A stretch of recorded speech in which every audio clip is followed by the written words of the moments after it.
I'm Jim Collison, and live from the Gallup Studios here in Omaha, Nebraska. This is Gallup's Theme Thursday, Season 3, recorded on March 9th, 2017.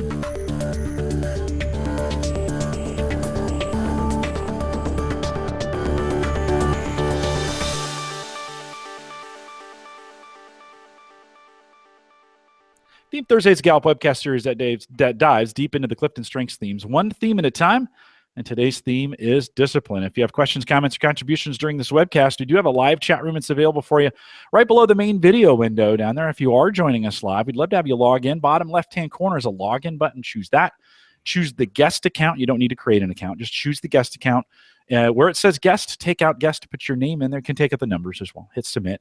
That'll put you right there in the chat room, and we'd love to have you interact with us during the webcast. We also have a way of popping out that chat room if you want to. 2 red boxes in the upper right-hand corner of the chat room. Just click those. It'll move that out anywhere on your screen, and you can continue to chat while you watch us live in the YouTube video window. If you're listening to the recorded version or have questions about custom strengths coaching solutions for small, medium, or large organizations, you can send us an email, or any questions at all, send us an email, coaching@gallup.com.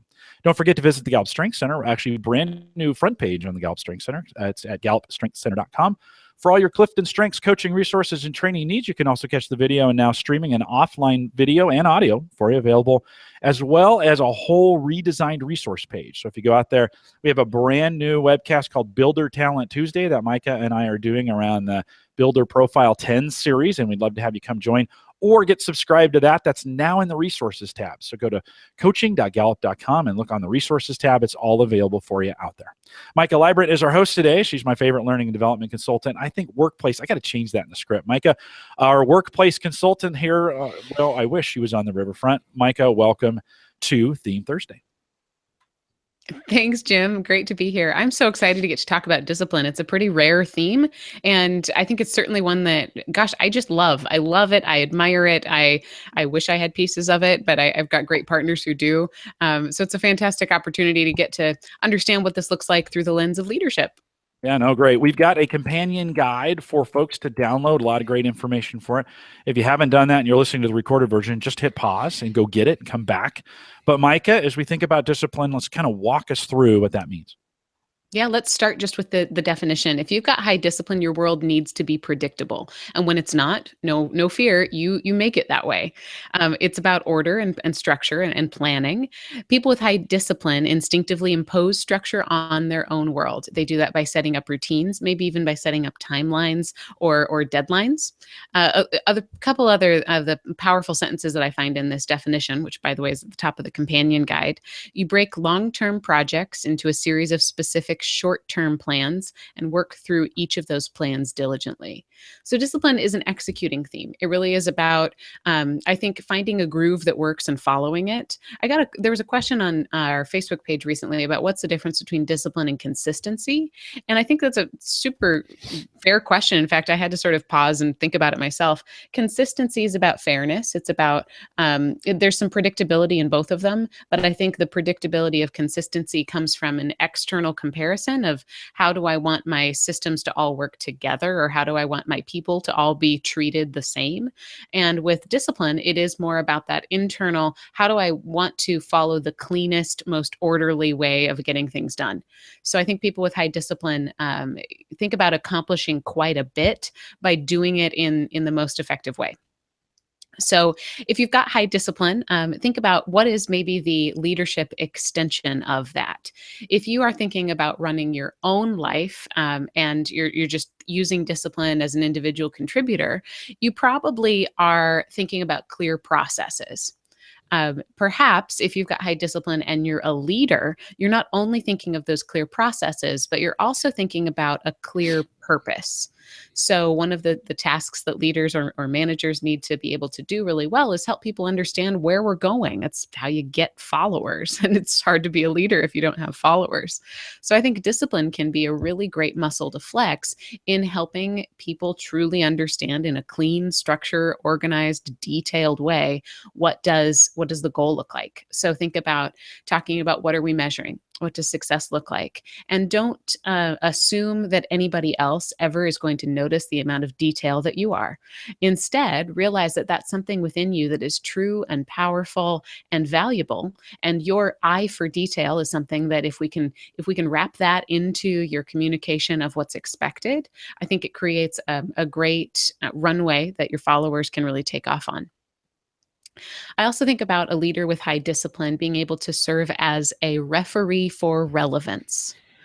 I have no discipline, and it's 30 something for me. And I do have high communication, high ideation, which very often means ideas escape my mouth before my brain has vetted them. And so, in many ways, I'm the opposite of discipline. I think, in fact, statistically, discipline and ideation are the least likely to show up together. So, in many cases, that sort of the opposite of discipline can be just this openness to possibility. Ideation, or my ideation, is a welcome and embrace of any new ideas. What I love about discipline and my partners with high discipline is they can serve as a crossing guard for all those ideas that I'm throwing at them. And what they can do is they can compare any new information, any new ideas, maybe even new members to the team. And they can say, okay, how does anything new fit the plan that we've already got in place? And I think that's probably a great mature version of what discipline can look like in a leader.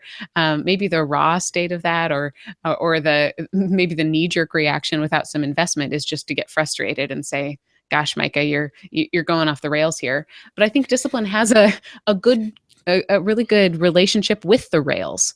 So you can be a steward of the process and help people sort to when we need to be creative and when it's not going to be meaningful or relevant. And that's a beautiful gift that discipline can offer, is that insight into how do departures from our structure benefit us, and maybe how do they not.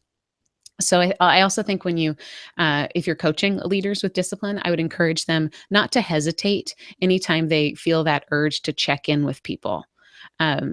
Great leaders, great managers set the expectation and then get out of people's way. But for people with discipline, their interaction might be some of those check-ins. The way that they show compassion and hope might be by some of those check-ins. And trying to turn that off, I think, is going to be probably kind of counterproductive. Instead, check in as soon as you feel that urge, and tell people ahead of time that you're going to check in.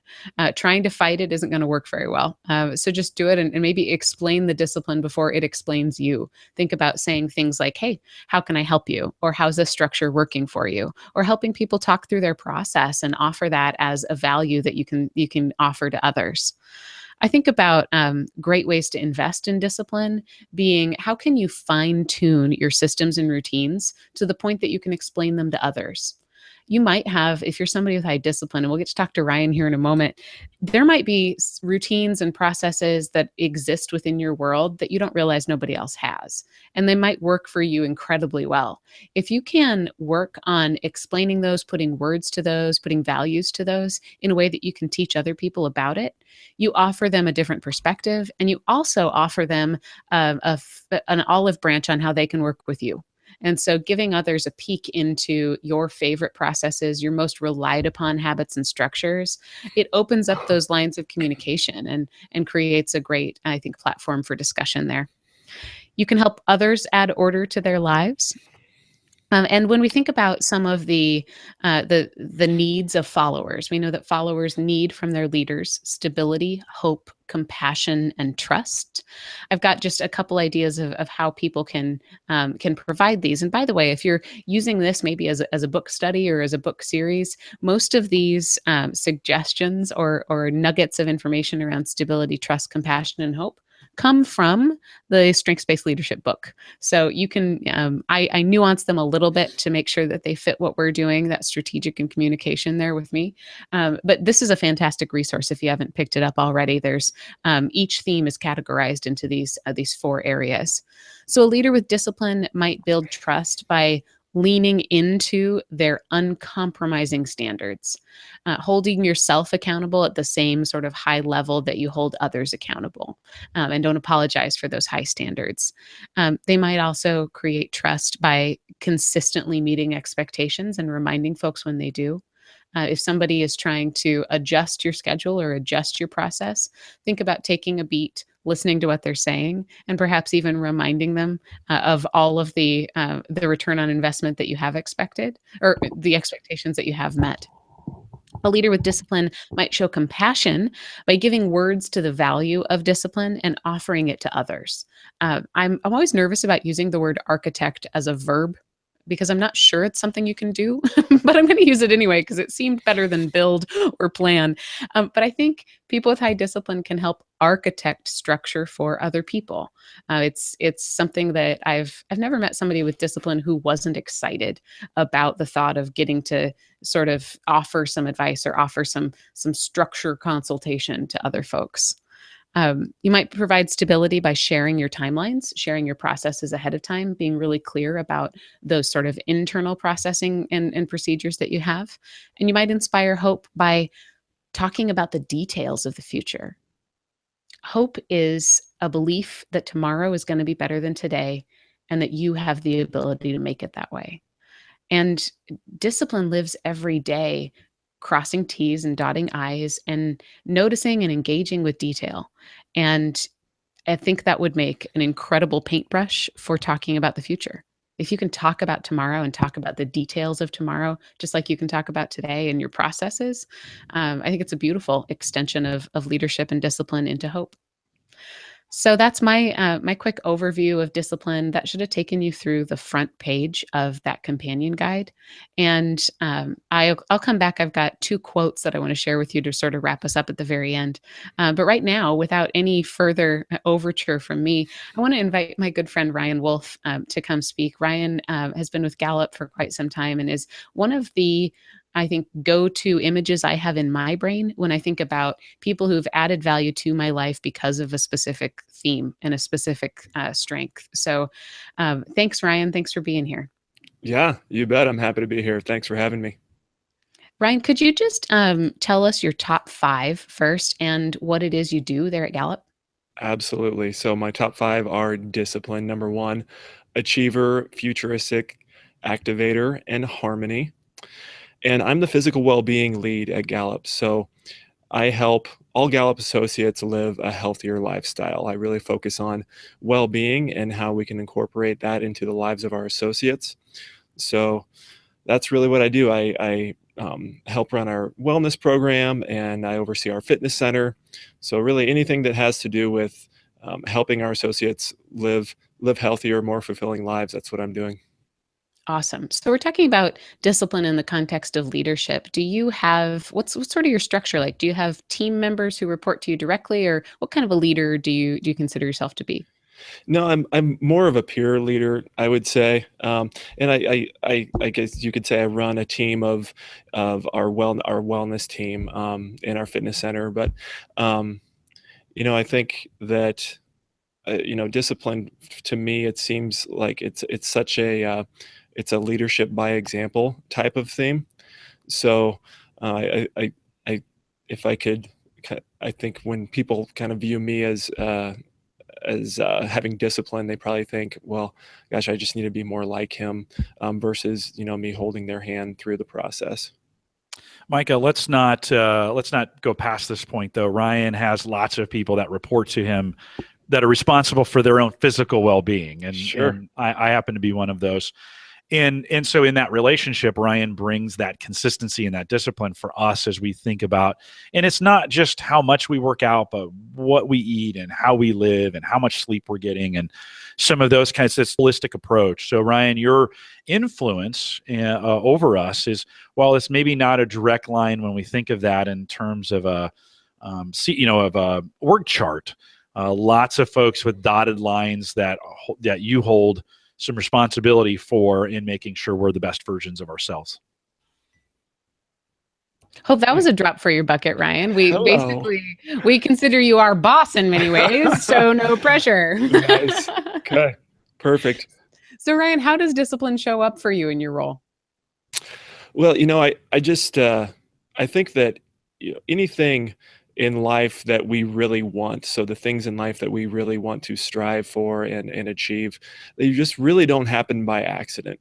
And we really need to create plans in order to get there.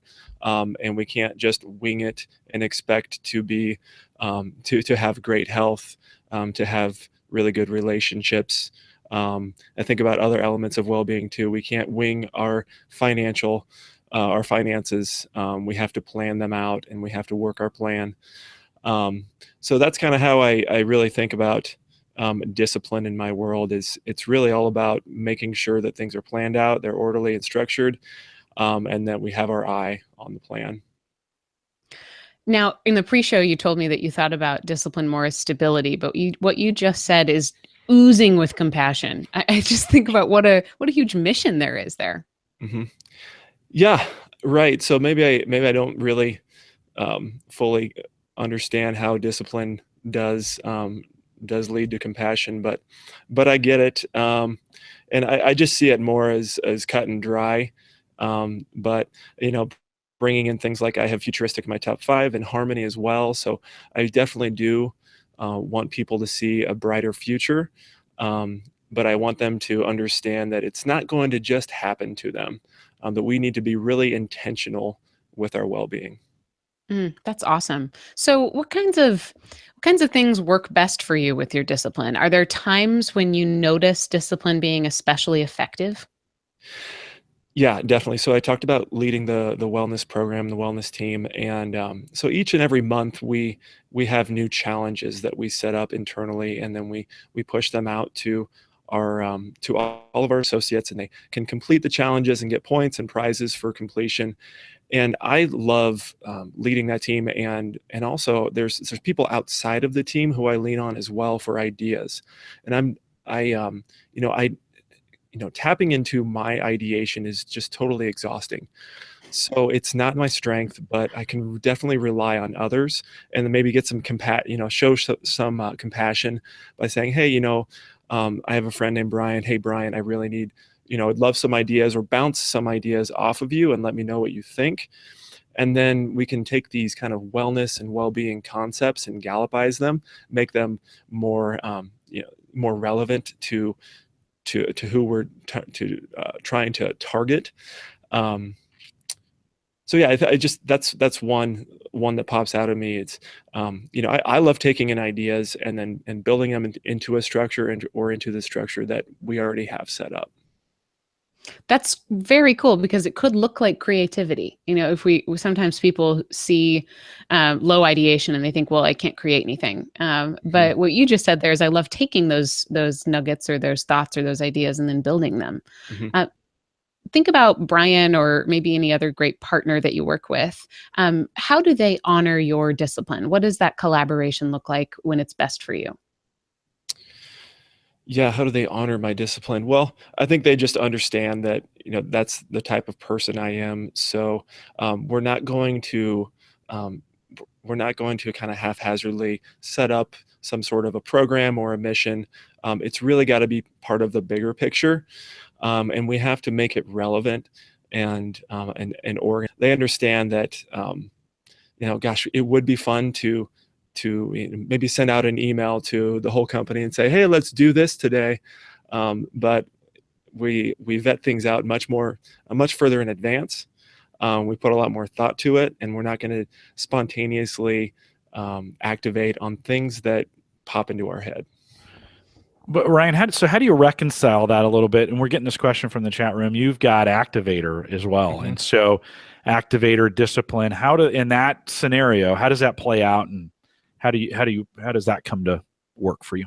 Yeah, well, that's a good question. You could say that maybe they conflict there, but really, activator is for me. I just see it as I want to get people moving. I want them to take action, and I want to get ideas from them. I don't want to just sit around and let things happen to us or to myself.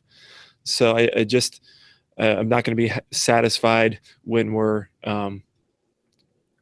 just kind of repeating the same thing over and over, or if we're not coming up with something new and interesting or innovative So I'm always asking my partners to do that for me, and to give me those ideas and ways that we can make things more interesting. Yeah, and I have low discipline. I'm with Micah. I have this low discipline, and I interact with you a lot. And in planning, I always see it that we and I have activator 5, and so you and I together, you move quickly. I don't. A lot of people seem to think that discipline and that it slows things down. You do though make sure it does happen. So oftentimes I've found I'll activate on an idea, but I'll give up on that idea pretty quick. And I think for you, once you've decided, hey, this is what we're going to do, you put all the necessary steps in place when we think about this idea of trust, that I know if you say yes to something, that it's going to happen. And I can trust you to be, hey, let's get together at 6:30 and run at insert the name here, right, wherever we go.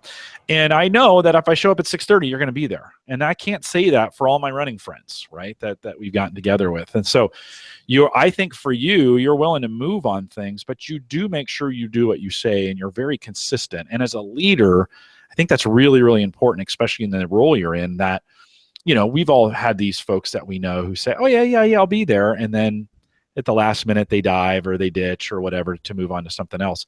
I think in your role, that's been particularly important. And maybe talk a little bit about that, of where you've seen some successes where that discipline has paid off.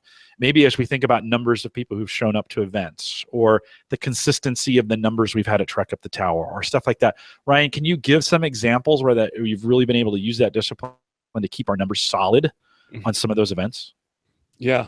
Well, actually, one thing I can think about, some raw discipline I had a long time ago was, I always had big goals about getting X amount of people, like getting 200 people to our biggest event of the year. It's the Omaha Corporate Cup 10K, and being heartbroken that we had 210 people signed up, but only 190 showed up. So it was nice. Actually, I remember this conversation, Jim. It was a long time ago, but you just said, Ryan, you go with who you got, and who really showed up and who really cares. And that had an impact on me. But yeah, I think about all the other important events and initiatives that I really want Gallup and all of our associates to really focus in on, and things like health screenings and results, our biometric data and our health claims. I really want those to improve, and I want our lives to improve. I want us to feel more fulfilled. I want us to score higher on the Wellbeing 5 survey. So I just have this bigger picture of what I want to happen, and then we can insert the details and programs and initiatives into that plan. Do you think that discipline has this element of high standards to it? Is that sort of where it comes from? Is it just an attention to detail? What does that spark in you when I mention that? Yeah, so I think it maybe it comes off as high standard, but I have anybody who, let's say not anybody, but a lot of people who I've partnered with over the years might say, gosh, you have discipline, number one. I don't even know if I can be in the same room as you, Ryan. And I think that's just totally ridiculous, because you don't need to have discipline to live a healthy life, to live a really good life. You don't need it at all. You might need a partner who has it. But what you really need is a plan to create that life that you really want. And the habits, the daily routines that you complete, that help you achieve really that picture of that person who you want to be.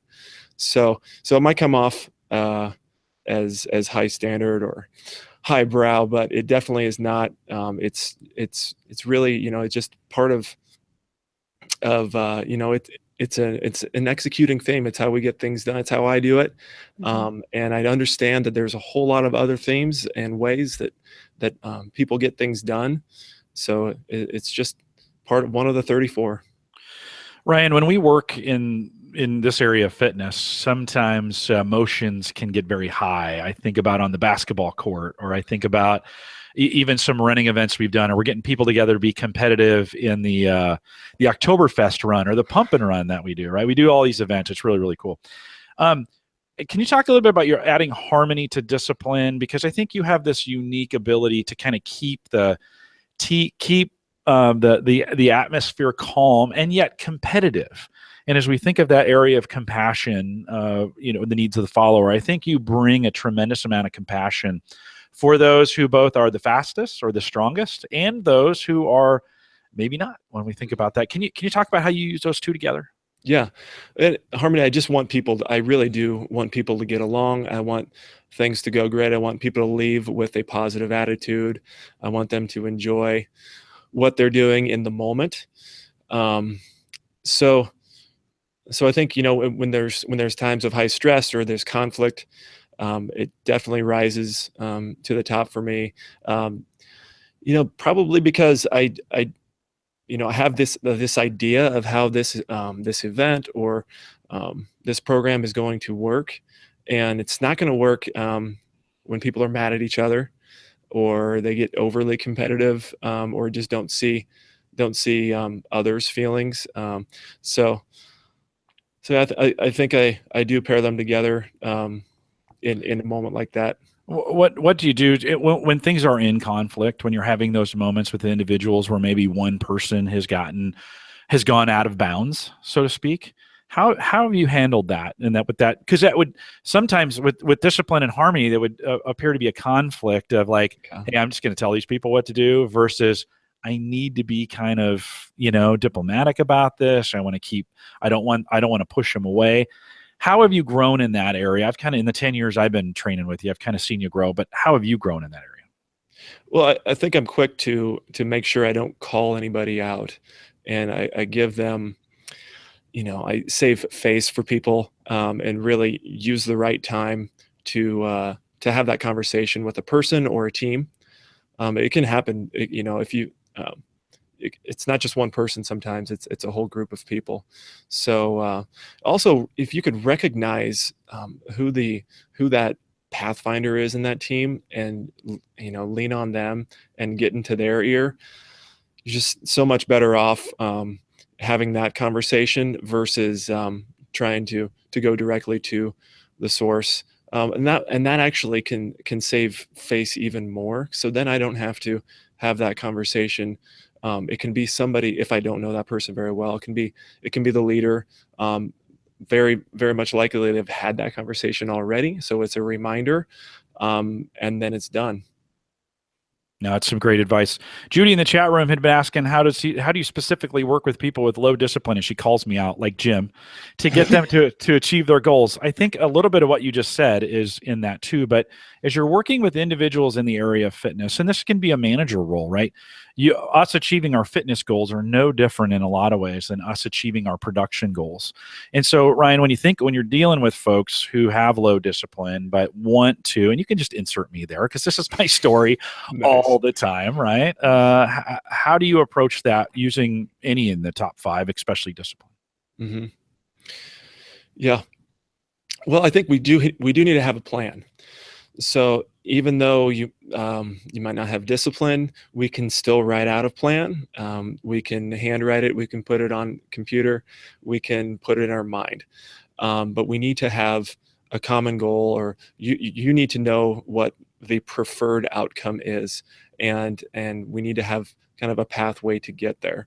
So despite not having discipline, you can have a plan, and then you can bring your other elements into it. So most people are going to have a different executing theme high, or they're going to have, something else that we can, maybe you can, you're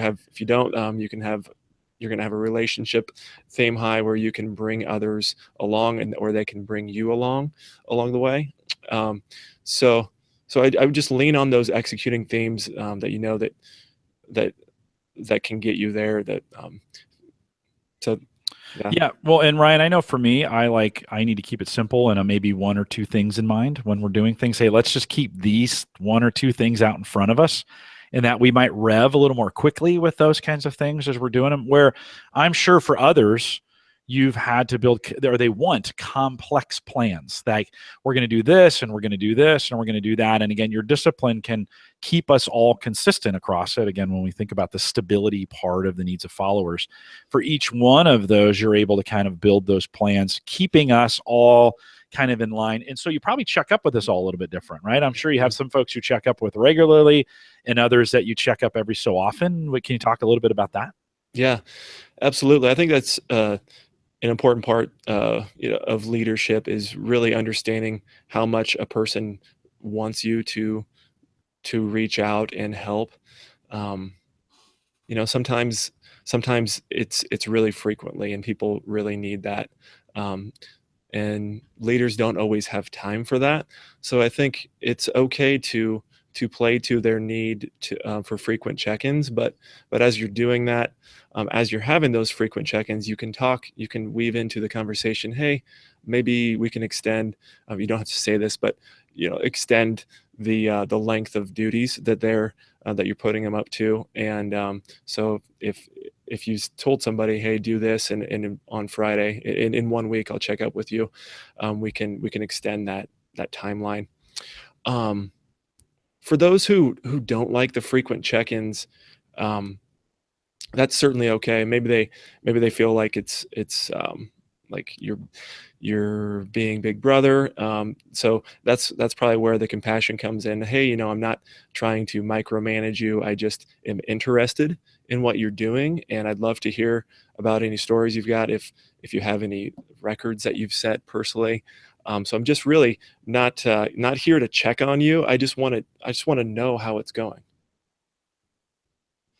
You've done that for me before, Ryan. And I think the powerful thing about it is you've managed to make that process feel more like I'm here to invest in you. And it does feel like, wow, it's a reminder that because you've got such great discipline, you can hold a lot of information in your head and you can manage all that information as if it's resources, and then I think tap into it to individualize and personalize. And it comes across as maybe something that feels like individualization or relator or empathy. But I think the beautiful piece about it is it's probably just originating in your great orderly file cabinet of a brain, but it's ending up feeling like, wow, he knows me, he cares about me. Right. Yeah. Cool. So if you were going to give advice to any leader who has discipline, is there anything you'd pull out in what you've discovered, that any advice that you would offer? Yeah, I would say, don't impose your discipline on others, or don't expect them to be disciplined, but be ready to lend it. And like with any other strength, I think you just need to understand that you've got the wild card here. So you've got so many areas of opportunity that you can add this value to this team or this person, so they can really rely on you, and you can be a powerful partner for them. That's excellent. Has that ever been a challenge for you? Yeah, maybe early on, just with I guess you could say with when we fall short of goals, when we just if somebody didn't achieve what they said they were going to do, or they fell short of the metrics that we had set and the goals that we wanted to accomplish, I think that it's okay. It's another conversation that you can have. It's an opportunity to learn more about this person, and to lend an ear, and then create the new plan that they need. Thanks. Hey, Jim, any other questions from the chat room at this point? Yeah, we've had some good ones. Ryan, talk about, so Judy asked, does Ryan have a role out there where he creates order out of chaos for others? And, when we think about it, it's easy from the fitness standpoint, because we all live in a state of chaos, right? Most of the time when folks come in. Well, let me ask you that. Like, do you see some common, as we get new folks that come to Gallup, do you see some common, that very first visit, that very first consultation, do you see some commonality in that with people? And then how do you approach that do you just try and, do you have 3 or 4 standard workouts that you kind of put them into, or can you kind of walk through that leadership process a little bit of, because oftentimes, right, we come to the trainer when we're feeling very overweight or very sick, or, I mean, very few people come when they're at their peak generally, right? So when we're in chaos, how do you approach that? Just kind of walk us through that initial consultation. Yeah, I think it's important to let individuals be who they're going to be, and choose the direction that they want to take. And there's a lot of different ways we can live a healthy life. And you don't have to be a marathon runner. You don't have to be a CrossFitter. Those are potentially great ways to get there, but you don't have to do the thing that your neighbor's doing. You can come up with your own plan. You can start in on a standardized plan and learn a whole lot about yourself and where you're going. And then it can get customized as you have more experience with it. Yeah, one of the things we haven't talked about much in the conversation here is futuristic for you in that. And how does that, when you think about people coming to you and they're asking for help, advice, what do I do? You might formulate a diet or an eating plan from that standpoint, plus a workout plan. How do you get them to kind of keep looking towards the future on that? What does that mean? How are you using that theme to really kind of flesh that out for people and keep them on track? Yeah, I think it's asking questions about how they envision themselves in the future and what they want to accomplish. And it's nice, I've just got enough experience to know what they're going to be feeling, what sort of barriers and speed bumps they'll be going through, and the difficulties they'll have. So it's nice to talk about those things as you're starting the plan, so they can expect it. And I don't want to overwhelm them with the difficulties that they're going to be facing, but I do want them to have one or two in mind that they know they can jump over and continue the plan that they're on. And then how different do you think corporate leadership in management, someone managing an IT team, someone managing an accounting team, insert the name of that, and then you managing the folks that you manage? I don't know, how many people do you think are under your tutelage from when we think of a fitness plan? Do you know what that number is? About 200. Okay. So how different do you think your role in that of these dotted line relationships to you of 200 versus maybe a manager that has 5 or 10? Well, I think all those 4 needs, the stability, trust, compassion, and hope, are all there, and they translate the same way. It's just different content, right? So it's your physical well-being versus your purpose or career well-being. So the concepts are the same. It's just maybe the conversations are a little different, and the content's different as well. It's super easy in the world of fitness to use that term coach. And yet lately, over the last couple of years, Gallup has said everybody needs a coach. Mm-hmm. Do you find yourself coaching both levels when we think of both fitness and life? From the themes, do you have conversations? I see you every 6 months or so, or maybe it's once a quarter. It should probably be more frequently than it is. And it's super memorable is what he means to say. Right. He knows exactly how long until he gets to talk to you again. I've missed the last couple, and we need to have a talk about that, Ryan. But more you talking to me than anything else. But do you blend, or in this coaching, you're a certified strengths coach with us as well? And that's weird because both in physical sense and in a professional sense. Do you find that blurs for you? That you're Totally. Okay. Can you talk a little bit about that? Yeah, it's really hard to isolate an element of well-being. So we have 5 elements of well-being. So there's purpose well-being, there's community, social, financial, and physical, and they really all blend together. Usually you have one that you resonate the most with, and they bring the other 4, I like to call them the other 4, together and bind them together. And if you can't just be physically well and expect everything else to fall in line. So you can't spend 3 hours in the gym and expect work to go great, or your relationships with your loved ones to be as good as they could be. So there's definitely conversations all the time about, hey, let's do only really what you need to do in terms of your work here in the gym, and preparing your meals and your nutrition.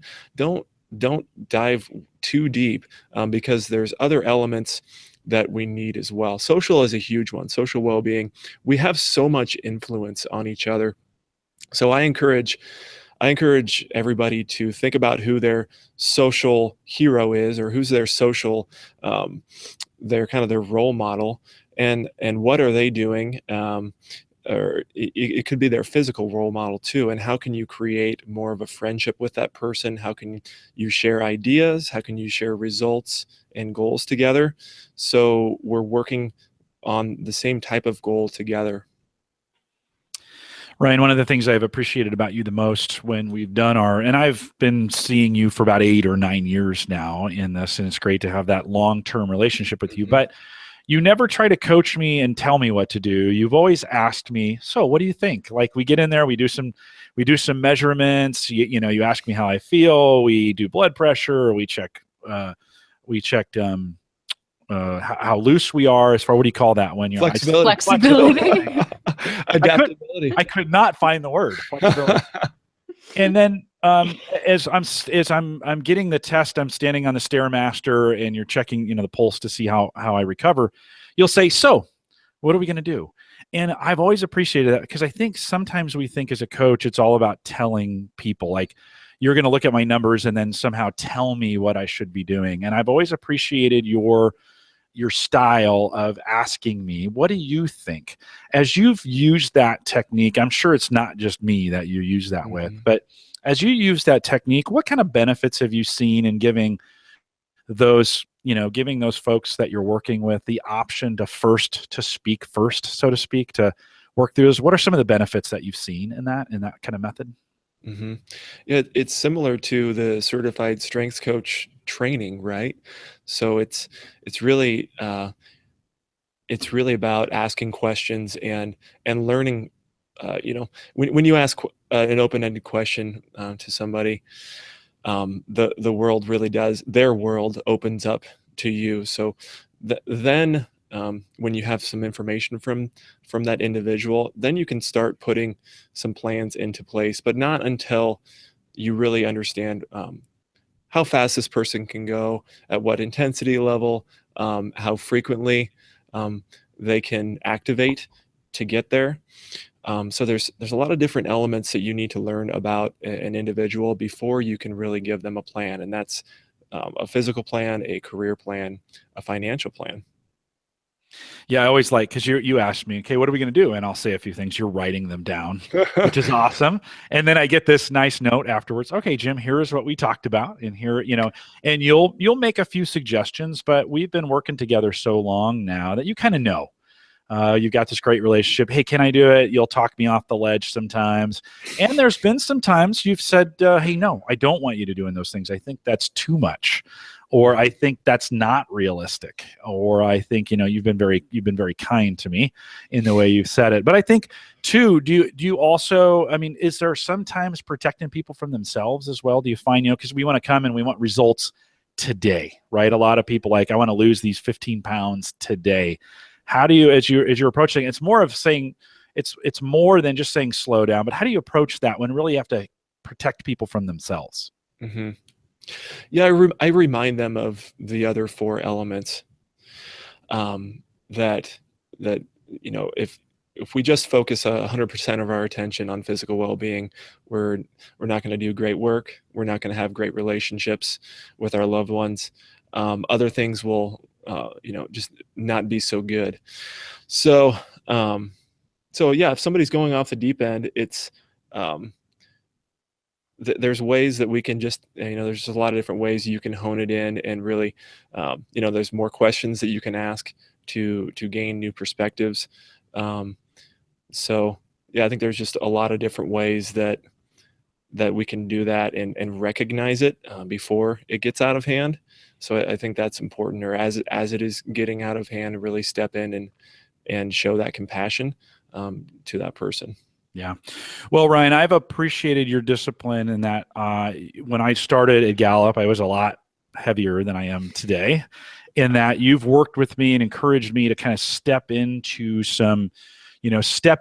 it, so to speak. And I'm an all or nothing guy. I'm ice cold or I'm red hot. Mm-hmm. And there's a period in my life, the last 5 years, I ran a whole bunch of marathons, and you were at every single one of them. I was trying to think, did he finish with me, or was he there? And I pretty sure of the 5 that I did in the 4 years, I ran a half marathon with Micah too, just to be fair, so we don't leave you out, Micah. No. Micah ran a half while you ran a full, but thanks for the shout out.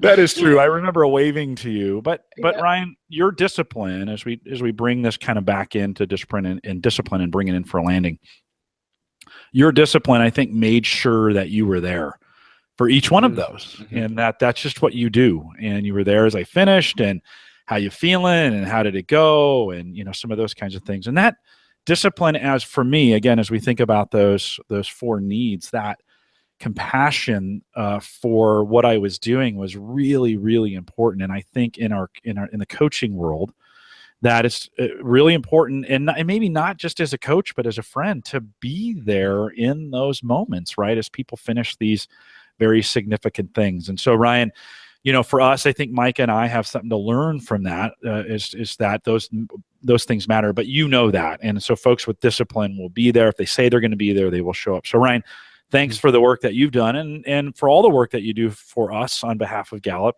Early in the show, someone said, that's really cool that Gallup focuses on that by putting a person in place. And let me encourage you in your organizations, if you're in a spot of influence and you have the ability to look at your well-being overall, we know that has a significant impact on the organization, not just in a dollars and cents standpoint, but in the people coming to work and being happy and being content, and their healthcare costs go down and they stay around longer. And so there's just a lot of benefits to that. So Micah, as we kind of bring this in, I think for a landing, I know you got a couple quotes to that, or any final questions for Ryan?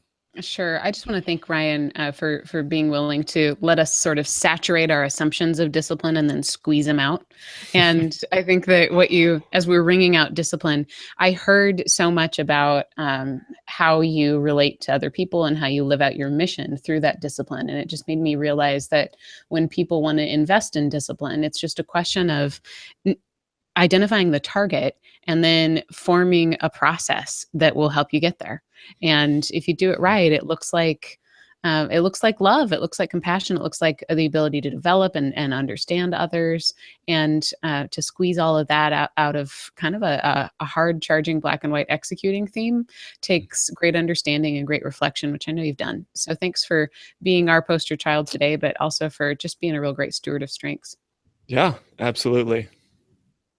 Awesome. So I just want to close out with a few other words about discipline. Sometimes I remember one time in season 2, we were previewing a theme that the chat room said, "Oh, that one's so beautiful." It was connectedness.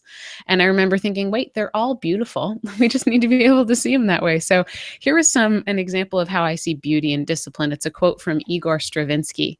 "Music's exclusive function is to structure the flow of time and keep order in it." Nice. And if you listen to, isn't that cool? Mm-hmm. Like, you think about music and what music brings to our lives. And then if you think about that perspective, it's let's structure this, let's bring order. And to hit the other end of the spectrum, a quote from Ronda Rousey, who's a fighter. So I'm going to use the word fighting, and I mean actual fighting. She, one of my best friends, Kristen, introduced me to Ronda Rousey. She's a big fan of hers. I had never watched a fight in my entire life. We're talking an actual physical fighter. She's almost undefeated by knocking out all of her competitors until one time last year. She was at one point the highest paid UFC fighter, male or female. Super, I think, successful individual in what she does. And she says this: "If you're fighting with emotion instead of structure, it's always going to be a mistake." I just love that kind of commitment to structure that is beautiful. So music and UFC fighting. There you go. Some of the beauty and discipline. Thanks so much, Ryan, for joining us. It's really been a pleasure. Yeah, I loved being here. So thanks for having me. Ryan, great to have you on. And I think you're the first 2-time Theme Thursday guest. Yeah. So you're number one on that. All right. I'm putting that one in my diary. A giant belt buckle, Ronda Rousey style. Big number one belt buckle. Remind everyone to take full advantage of all the resources we have available at the Gallup Strength Center, just gallupstrengthcenter.com. Send us your questions or comments if you'd like to be a guest blogger, and Micah always loves to have guest bloggers. We need to have a fully formed content, though, 400 to 600 words. If you've got some ideas, it needs to be original. You can send those to us, coaching@gallup.com, and put guest blogger in the subject line. You can also catch the recorded audio and video of this program, as well as all the past ones that we've done, including all the link to all our social resources, everything we have available for you. I've been getting a lot of great comments back lately about everything we're making available to you. If you haven't caught up with it, I have a resource page that is everything on one page. So for our disciplined friends who want one place to go, you can go there, coaching.gallup.com, and click on the resource tab at the top. If you're interested in becoming a Gallup certified strengths coach, as we talked about, you can see a list of all our courses, including courses during the summit that are 15% off. So if you wanted to get certified and you want to do it for less and you want to come to the summit, you could do that all in one shot. Head out for the summit courses, head out to CliftonStrengthsSummit.com, and the early bird discount will end in 6 days. And so if you're listening to this, you might want to take advantage, save yourself $100. That's for both certified and non-certified coaches or anybody that's coming. Get signed up. If you want to see all the courses that lead to certification, head out to courses.gallup.com. Don't forget, we have other podcasts available. We mentioned Called to Coach a little bit earlier, but we have a new one called Builder Talent Tuesday. Built off our Builder Profile 10. If you want to join us for those, we just started kicking those off. Micah and I have been doing those, learning a lot in the process. And then if you're a data nerd and you like everything that we do from a Gallup perspective on the data side, we have a new podcast called Polling Matters. Frank Newport, our editor-in-chief, comes on for 12 minutes. And if you want the best 12 minutes of data that you can get in a week, you want to download Polling Matters. Find those on your iPhone or Android, and they're available wherever podcasts are available. If you found this helpful, we'd ask that you share it. We want to thank you for joining us today. And with that, we look forward to the next Call to Coach, and we'll say goodbye, everybody.